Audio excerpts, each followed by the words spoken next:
I've been sick this week, and so it seems have a bunch of my clients. And it's really, really interesting to be able to see what pops up when you're sick. As high performers, business owners, you're already pushing yourself to a level where you expect a lot, right? It's like having a high performing car. It does a lot, it creates a lot, but it also can be knocked off quite easily. It's been interesting to see the things that are shown up in the systems that have been built over this week. Here's an example from one advisor out of Illinois, and he was sick, laid up for a few days.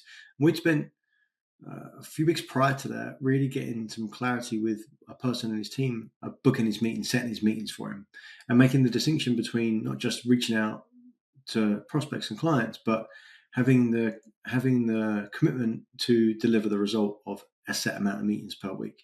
And so when he came back to business that week, it was in bits and pieces, right? Doing what he can and sleeping between client calls, not exactly working on the business and being the best version of himself, just doing what he could. But because he'd set the systems in place before that, it wasn't a case of no meetings on the books for next week.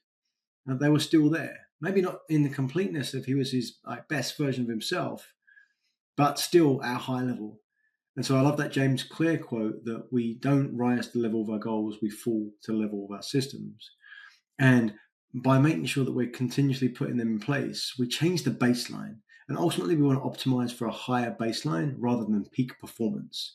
Like an athlete of any kind, or someone performing on stage, that moment that you perform on stage or that time where you get to run for the gold medal is a very small part of what the whole process is. And most of it, other people aren't seeing. So if we're just raising the baseline, that's the win. Absolutely. It's like having a pot on the stove that's full of water and you need to have it boiling in order to put the stuff into it, but you're not using it all the time.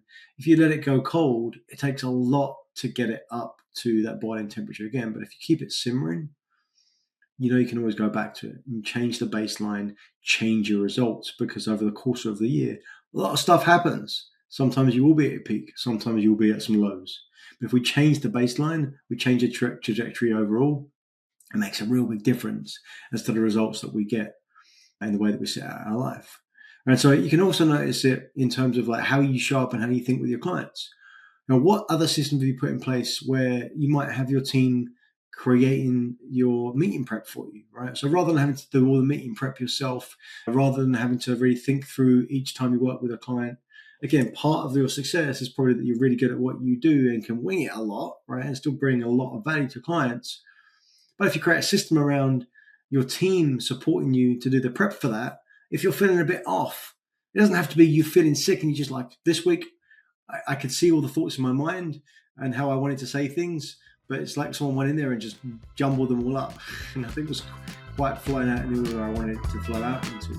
But if you set up the systems to support you, you can deliver a high level when you really need it. That's when it becomes really noticeable, but it's not that. The important part is creating the stability and raising the baseline of your success.